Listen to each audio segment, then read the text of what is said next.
the power move that will get you what you want out of life.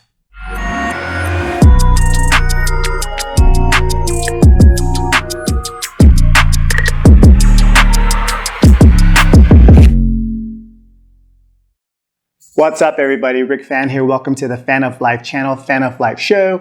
If you haven't already, make sure you guys take the time to hit subscribe, hit the alert button, be notified of all the new videos that come out, and be sure to share with your friends and family. And throughout the video, you guys have any comments, ideas, please share them and add them so we can help this channel grow. Today, we want to talk about the power move that's going to change your life and help you achieve what you want out of life. And to me, I think that power move is the power of asking. So let's first talk about the relationship we have with asking. And I think it goes back to when we were in school.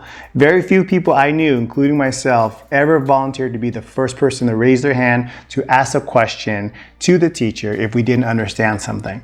And as adults, we carry that into the workforce or into our business life. And a lot of times we will do anything and everything outside of stopping in front of the endpoint and asking the question, did I get the job? Did I get the project? Will you sell this to me? Do we have a deal? And I've been in sales for nearly 20 years now. I remember in my early days of sales, I would delay having to ask the customer if we got the job, got the project. I would do everything in my power to appease them, to provide good service, to show that I'm the good guy and I'm the best option for them. And my hope and my prayer was they would just select me before I had to finally cross that bridge and ask, did we win? Am I the person for you? Is my company for you? Because the last thing I wanted to know or wanted to hear was no, or the rejection of no. Because again, I took it personally. But what I realized over time is that I disassociated myself with the answer. The answer is more based on the person that you're dealing with than you.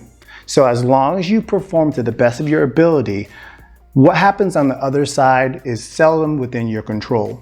But more times than not, if you do the right things over and over, you perform, you deliver, you go above and beyond, most of the time the things that you ask, the things that you want to happen will come to fruition because you've proven yourself.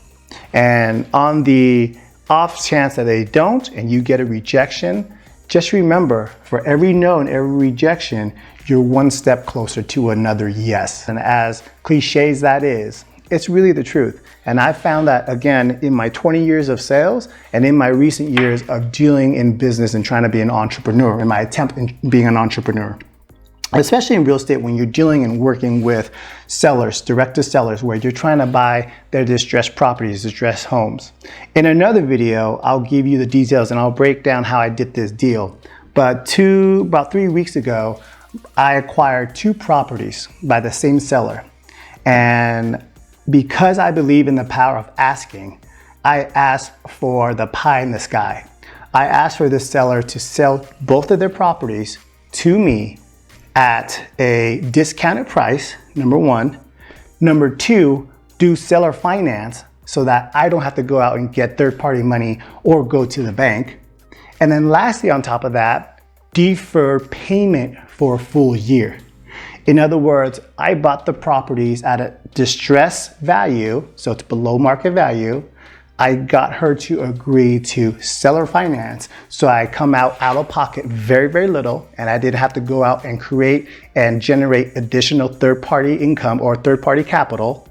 And on top of that, she agreed to defer my payment for a full year, giving me a lot of room to do what I need to do to make this super profitable. And if you sit back and you just overanalyze those requests in your brain will tell you, why on earth would anyone do that? And a lot of times we get paralysis by analysis. We overthink. You just got to shoot for the stars, shoot for the sky, shoot for the moon, whatever the phrase is, and ask. If you bring value to a deal, if you bring value to a relationship, you have every right to ask. Because once you ask, you either get a no, a yes, or a maybe. And the maybe is where you meet in the middle and you negotiate. And that goes with everything from business to relationships. I remember I cold called my current employer and asked to meet with him and talk to him about giving me an opportunity to work for him for free. And that over the span of 20 years has changed the course and trajectory of my life. I remember the first time I sat down with a potential home seller to try to work a deal for my very first real estate deal. I didn't get the house, someone else outbid me, but I asked the right question and she became one of my private lenders to the tune of $250,000. It was just one lender because I asked the right questions. I dared to ask. And that's the thing that I want you guys to get out of this video more than anything else is be brave, be bold, dare to ask. And the only thing that I want to remind you guys though is when you do ask, you always have to back it up with value. You will get more out of life than you can ever dream of if you ask. So be sure to do that. Be sure to be brave. Don't worry about the rejection. And remember, all the questions that you never ask, the answer is automatically no. The only time you can change that no into a yes or even a maybe is if you ask. So until next time, make sure you guys bring value, ask those good questions, get everything you want out of life, and I'll see you on the next video. Again, make sure you guys subscribe, give it a like, hit the notification, and give me some comments. And we'll talk to you guys later. Take care of yourself, take care of each other.